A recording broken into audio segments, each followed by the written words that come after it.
I'm Valerie Sheppard, transformational speaker, author, coach, and founder of Heart's Awakening. And I'm excited to help you embody principles and practices that are the foundations of you living a happy to be me life. In each segment of this series, I'll share some easy practices that help you have more happiness, fulfillment, and success right away. All you have to do is be fully present and tune in. See, it's easy already. Here we go with segment number 2. Be more present. In today's segment, we explore another powerful practice to make you feel more peaceful and happy on the inside. The practice is to be present. Be here right now.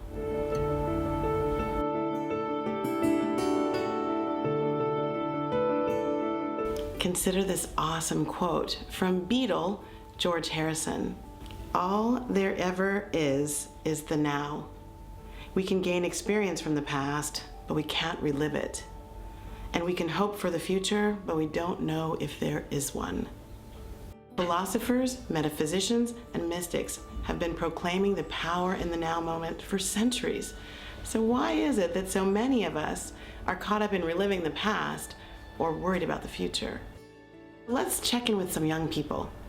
I asked them to do a little test, to take 1 minute, close their eyes, get centered, and then count with hash marks how many thoughts came in and what those thoughts were about. So we wanted to know how many were about the past, how many were about the present, and how many were about the future. So our first test animal today is Kevin Doe. Let's see what Kevin found out when he did this little test.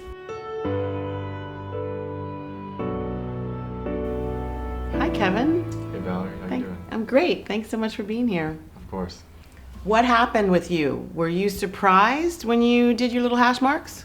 Yeah, I find myself thinking a lot about the present and the future, not too much about the past. About the present, I was thinking, am I living a good life? Am I happy right now? And then that shifted to the future. What am I going to do with my career? Am I going to live a purposeful, meaningful life? That transition out of college. Awesome. Any past thoughts? Yeah, not really. It was kind of weird. I think it's they're the underlying thoughts that cause my present thoughts, but yeah, I didn't think about it too much. Yeah. So what kinds of things do you think, so up from an emotional place, are driving those thoughts? Most of it, I think, at the root of it all, people are very, they can be very scared of the unknown, right? So then they want control, they want a plan, right? So that's why I'm thinking of like a roadmap and all those things. And yeah, that might be like the underlying cause, fear of failure. But in life, you just gotta learn how to embrace those things because that's what makes you grow. Yeah. Very good. That's pretty astute. There is this controlling nature, and there are certain things we can control, like what we're here to talk about, right? Our thoughts. Hey, high five on that one. Okay, so we can control that. So we can pull ourselves back into the present. So did you try the 5 senses tip, and how that worked for you to kind of go, okay, I'm in the future, let's come back? It's cool. When I did it, I started off with my breath. That's the most natural thing. You learn to appreciate that. Breathe in, breathe out. It's kind of like a meditation, and then, I use my ears, you listen to like the chimes outside or like anything from the breeze. And then, your eyes, you can either have them open or closed. So it really gets you back in sync with your body, and it elongates the time and it makes like the moment last longer. So it definitely calms yourself down.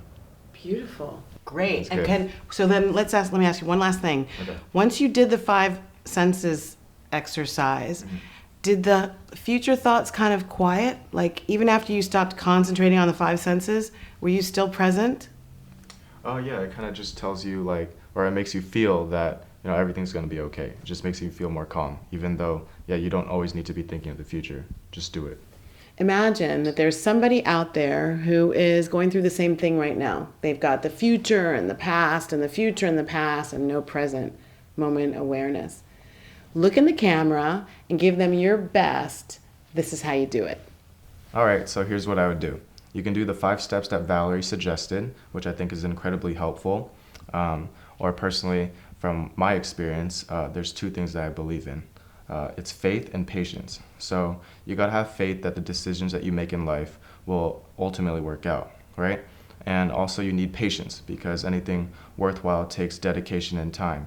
And so with those two things combined, you just gotta learn to trust yourself, and that, you know, at the end of the day, it's gonna work out. Awesome. I love Cool. the wisdom.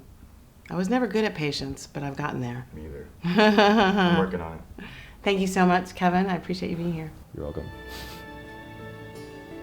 Nowness is crucial for a spiritually empowered you. Your deeper, divine, inner self is more available to you in this very moment to help you deal with the situation you're currently in. So here's a quick tip for pulling yourself back into the now moment. If you feel yourself slipping, you're somewhere else, use your 5 senses. They can really get you to focus right now. I used to look around and talk to the different things I would see. Read a license plate number, read it out loud. Look at the tree, say hello tree, notice something about the tree in the moment. Use those 5 senses. Can you smell something? Can you hear something? That's happening right now, and it can bring you riveting right back to, okay, wait a second. Here I am. By coming into connection, tuning into your senses in any given moment, you can be more present with yourself and what's going on around you. And you can hear messages that is coming from your inside self telling you how to deal with the present moment situation. And when you do this, you should find yourself more invigorated and presently connected.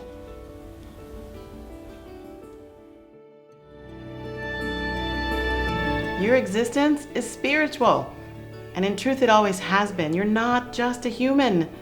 You are an integrated spiritual human person.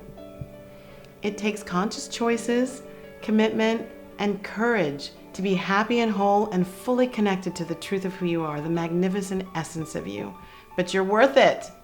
When you nurture your connection to the spiritual aspect of yourself, your center, your magnificent essence, that's how you have more of what you want. More ease, more peace, more grace, more fulfillment, more fun, and yes, more happiness. You can do it. And I'd love to know how it's going. So feel free to drop me a line and come out and play with us. If you're in California, come to the Happy and Whole Connection. Blessings.